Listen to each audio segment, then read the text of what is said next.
भारतीय लोग गजब के मेधावी लोग होते हैं। कानून को ऐसी ऐसी कसौटियों पर कसते हैं कि उसके भीतर का हर रस निचोड़कर बाहर निकल जाए। इस बार एक केस आया है कि यदि चेक घूस के पैसे की एवज में दिया गया हो और वह चेक डिसऑनर हो जाए तो क्या उसके ऊपर सेक्शन 138 एनआई एक्ट का मुकदमा बनेगा या नहीं बनेगा? क्या चेक देने वाले आरोपी को सजा मिलेगी या नहीं मिलेगी? और कोर्ट में वांछित सबसे जरूरी बात कि इसका कानूनी आधार क्या होगा?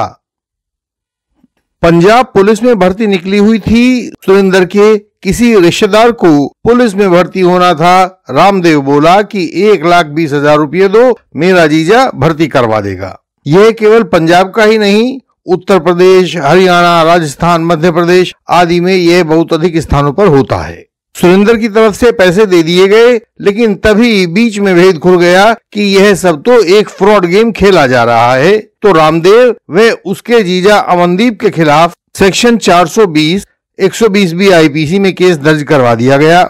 जब पुलिस द्वारा पकड़ धकड़ हुई तो आरोपी रामदेव शिकायतकर्ता सुरेंद्र के पास गया कि आओ एक समझौता कर लेते हैं और मैं आपको पैसा वापसी के तौर पर 1,00,000 रुपए का चेक दे देता हूं, आप मुझे माफ कर दीजिए।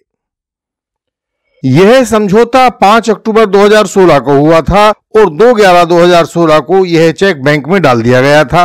बैंक ने चेक को डिसऑनर कर दिया, मीमो पर लिख दिया यह अकाउंट तो बंद किया जा चुका है, अकाउंट क्लोज्ड। तमाम कानूनी खानापूर्ति करते हुए शिकायतकर्ता सुरेंद्र ने सेक्शन 138 एनआई एक्ट का केस डाल दिया। कोर्ट में गवाही देते हुए उसने बताया कि यह पैसा बतौर रिश्वत दिया गया था और आरोपी को दिया गया था। पूरे ट्रायल में आरोपी ने भी अपनी तरफ से ना तो चेक को मना किया कि यह चेक मेरा नहीं है, ना ही दस्तखत को मना किया कि मेरे दस्तखत नहीं है, ना ही पैसा लेने को मना किया और ना ही रिश्वत वगैरह की बात को मना किया। ट्रायल कोर्ट ने अपने निर्णय में आरोपी को बरी कर दिया और कारण यह दिया कि यह पैसा घूस में दिया गया पैसा था, इसलिए इस पैसे को डेट या लीगली एनफोर्सेबल लायबिलिटी में नहीं रखा जा सकता है। शिकायतकर्ता सुरेंद्र ने जब यह फैसला देखा तो उसके पैरों तले की जमीन निकल गई। वह इंसाफ के लिए दौड़ा और हाई कोर्ट के सामने जाकर पहुंचा।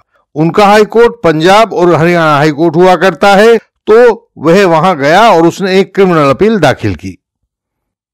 हाई कोर्ट ने दोनों पक्षों की दलीलें सुनी। हाई कोर्ट ने लिखा कि यह एक स्थापित कानून है कि किसी भी गैर कानूनी, अनैतिक या कानून द्वारा मान्यता ना दिया जाने वाला कोई समझौता सेक्शन 138 एनआई एक्ट के तहत प्रभावी नहीं माना जा सकता है। घूस के लिए दी गई पेमेंट अवैध और अनैतिक लेन देन होने के कारण एक डेट और लीगली एनफोर्सेबल लायबिलिटी नहीं मानी जा सकती है। इसलिए इसके संबंध में यदि कोई चेक इशू किया गया है तो वह भी वैध और नैतिक नहीं कहा जा सकता है। ऐसे में चेक के डिसऑनर हो जाने से सेक्शन 138 एनआई एक्ट का अपराध नहीं होगा। अपनी इस ऑब्जर्वेशन को कहते हुए हाई कोर्ट ने शिकायतकर्ता सुरेंद्र की अपील को खारिज कर दिया और आरोपी रामदेव मुक्त होकर फिर से सुखपूर्वक रहने लगा। जब आप बहुत ध्यान से देखेंगे तो पाएंगे कि कानून की उपरोक्त व्याख्या से शिकायतकर्ता सुरेंद्र को 1,20,000 रुपये की हानि हो गई और रामदेव को इतने ही पैसे का एक अनुचित लाभ हो गया। और यह मामला कोर्ट के सामने आने के बावजूद कानून को तो लागू कर दिया गया, पर इसमें न्याय हो पाया या नहीं हो पाया, इसमें हमें संदेह लगता है। तर्क को दूसरे सिरे से पकड़कर देखते हैं। जब पैसा शिकायतकर्ता सुरेंद्र ने आरोपी रामदेव को दिया था उस समय तो ऐसा जान पड़ता है कि यह पैसा अवैध व अनैतिक उद्देश्य के लिए दिया गया था।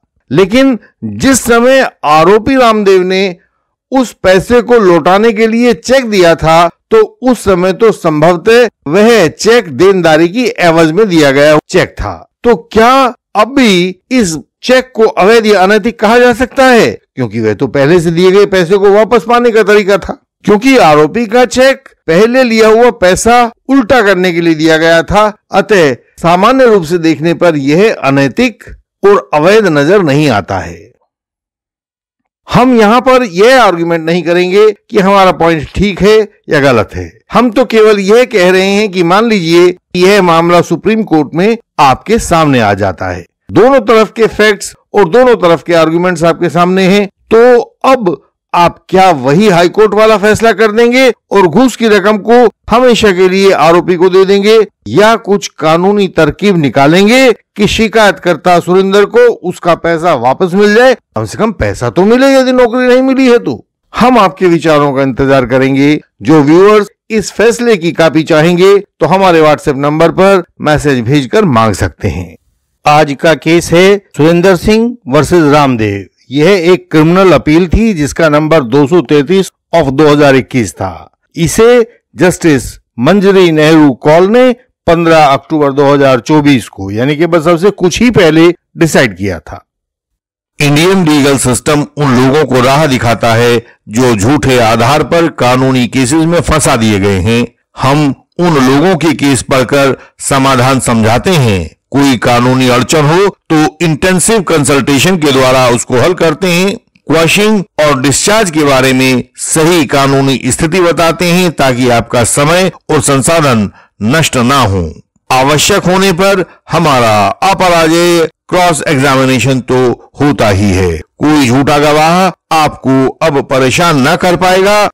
केवल क्रॉस के द्वारा ही ट्रायल जीता जा सकता है। जो क्रॉस ठीक से नहीं कर पाते हैं वे ट्रायल में हार जाते हैं और अपीलों में वर्षों तक चक्कर लगाते हैं। आप इस कानूनी प्रक्रिया के शिकंजे में ना फंसें। हमारी वेबसाइट है indianlegalsystem.org। इस पर सभी महत्वपूर्ण जानकारियां आपकी सरल भाषा में दी गई हैं। उन्हें पढ़ें और सीखें। आपका ज्ञान आपका हथियार है। इस चैनल की हर एक वीडियो में फॉल्स एलिगेशन से बचाव की युक्ति दी गई है, उसे देखें, वह आपकी सहायता करेगी। इस चैनल को लाइक करें, शेयर करें और सब्सक्राइब करें। बेल आइकन को प्रेस करें ताकि कोई नई वीडियो आपसे छूट न जाए। हम आपसे अगले वीडियो में फिर मिलेंगे। तब तक के लिए प्रणाम।